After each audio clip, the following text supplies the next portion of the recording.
नमस्कार, आप देख रहे हैं 7 टीवी भारत। मैं हूं आपके साथ सुशील पांडे। आरएसएस कैसे बिहार वाला सक्सेस फार्मूला यूपी में इस्तेमाल करने जा रहा है। बिहार में मिली अपार सफलता के बाद राष्ट्रीय स्वयंसेवक संघ यूपी को अगला प्रयोगशाला बनाने जा रहा है। बिहार के मुस्लिम आबादी के प्रभाव वाले इलाकों में भी संघ ने कोशिश की कि सुशासन और विकास के नाम पर लोग वोट डालें और कामयाब रहा। संघ अब वैसे ही उपाय यूपी में आजमाने जा रहा है। उत्तर प्रदेश के विधानसभा का चुनाव होने में अभी काफी वक्त है, 1 साल से भी ज्यादा का समय है। यूपी से पहले पश्चिम बंगाल सहित देश के 5 राज्यों में विधानसभा के चुनाव होने हैं। बिहार के बाद बीजेपी का सबसे ज्यादा जोर तो पश्चिम बंगाल पर ही है, लेकिन राष्ट्रीय स्वयंसेवक संघ यूपी में अभी से सक्रिय हो गया है। संघ के यूपी में पहले से ही सक्रिय होने की खास वजह भी लगती है। एक तो बिहार चुनाव में बीजेपी की अगुवाई वाले एनडीए को मिली जबरदस्त कामयाबी और दूसरा 2024 के आम चुनाव में बीजेपी का बेहद खराब प्रदर्शन। लोकसभा चुनाव में अपने प्रदर्शन के लिए भले ही बीजेपी ज्यादातर जिम्मेदार रही हो, लेकिन खुशी तो संघ को भी नहीं हुई होगी। सबक सिखाने के लिए भले ही संघ ने कुछ देर के लिए मुंह फेर लिया हो, लेकिन अपनी ही मेहनत पर वो खुद भी ज्यादा दिन तक पानी तो फेर नहीं सकती। बरसों की मेहनत के बाद तो संघ के राजनीतिक संगठन बीजेपी को केंद्र सहित कई राज्यों में सत्ता हासिल हो पाई है। बीजेपी को महाराष्ट्र और दिल्ली में भी जबरदस्त सफलता मिली थी, लेकिन बिहार की तो बात ही और है। बिहार में तो बीजेपी को वैसे कामयाबी मिली है जैसे 2014 और 2019 के लोकसभा चुनाव में मिली थी। कांग्रेस मुक्त भारत का बीजेपी का नारा भले ही हकीकत न बन पाया हो, लेकिन विपक्ष मुक्त बिहार तो करीब करीब हो ही गया है। बिहार में बीजेपी ने नीतीश कुमार और चिराग पासवान को साथ लेकर जिस तरह लालू यादव और तेजस्वी यादव की पार्टी आरजेडी को समेट दिया है, विपक्ष का संघर्ष तो बढ़ ही गया है। विकास के मामले में बिहार मॉडल अब तक भले न बन पाया हो, लेकिन उत्तर भारत की राजनीतिक अहमियत के हिसाब से देखें तो बीजेपी की जीत का बेहतरीन मॉडल तो बन ही गया है और अब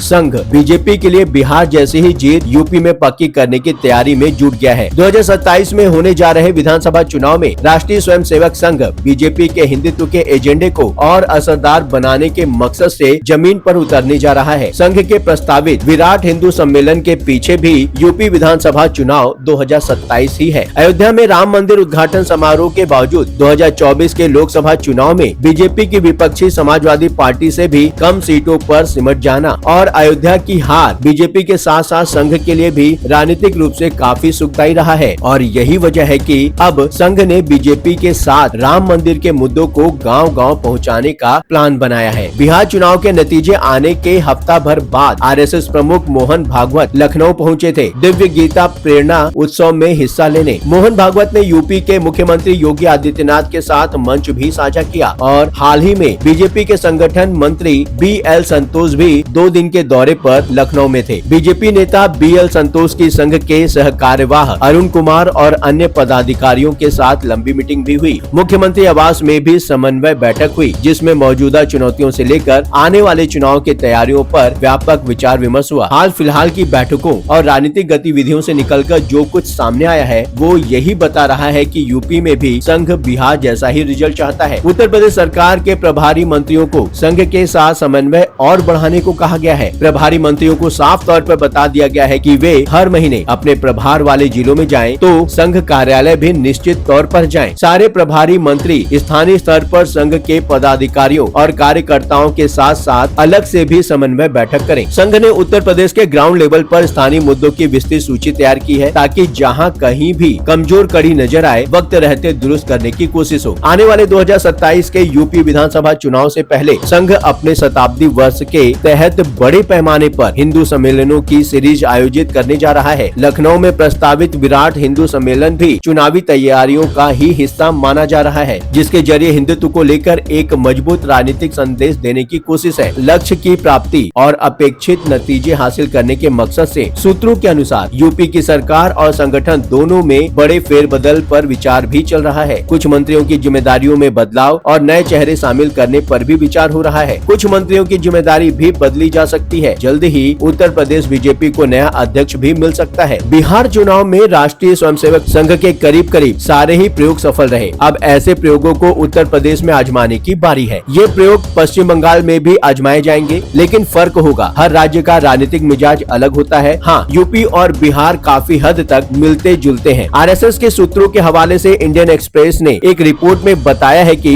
बिहार चुनाव में एनडीए सभी दलों के वोट वोट शेयर में उल्लेखनीय बढ़ोतरी दर्ज की गई है। 2020 के चुनाव में बीजेपी का वोट शेयर 42.56% दर्ज किया गया और जो 2025 में बढ़कर 48.44% पहुंच गया है। ऐसे ही जेडीयू का 2020 में 32.83% से बढ़कर 2025 में 46.2% हो गया और चिराग पासवान की पार्टी एलजेपी रामविलास का वोट शेयर भी 10.26% से लंबी छलांग लगाते हुए 43.18% तक पहुंच गया। जीतन राम मांझी की पार्टी हिंदुस्तानी अवाम मोर्चा सेक्युलर के हिस्से में भी 32.28% से बढ़कर 48.39% पर वोट पड़े और वैसे ही उपेंद्र कुशवाहा की पार्टी आरएलएम का वोट शेयर 4.41% से बढ़कर 41.09% तक पहुंच गया। जाहिर है बाकी चुनावी मशीनरी के अलावा ये सब जमीनी स्तर पर संघ की मेहनत का ही परिणाम है। बीजेपी नेतृत्व ये तो मानकर चल रहा था कि एनडीए फिर से विधानसभा में 122 के बहुमत का आंकड़ा पार कर लेगा, लेकिन संघ कुछ और ही प्लान करके चल रहा था। ये संघ की दूरगामी सोच ही है कि वो चाहता था कि बिहार के लोग वोट सरकार के कामकाज, राष्ट्रवाद और हिंदू के हितों जैसे मुद्दों पर वोट डालें, जबकि बिहार की चुनावी राजनीति में जाति की जड़ें बहुत गहरी हैं। देखा जाए तो संघ अपने मकसद में काफी हद तक सफल लगता है। बिहार के 38 जिलों की बात करें तो हर जिले में कम से कम 100 स्वयं सेवकों को संघ और संबद्ध संगठनों की तरफ से तैनात किया गया था। साथ ही संघ की छात्र इकाई एवीवीपी के भी करीब 5000 कार्यकर्ताओं को 5-5 की टोली बनाकर पूरे बिहार में जगह जगह टास्क दिए गए थे। चुनाव कैंपेन के दौरान शोर शराबे से दूर वे ग्राउंड लेवल पर चुपचाप अपना काम कर रहे थे। बिहार में सीमांचल जैसे इलाके में चुनाव संघ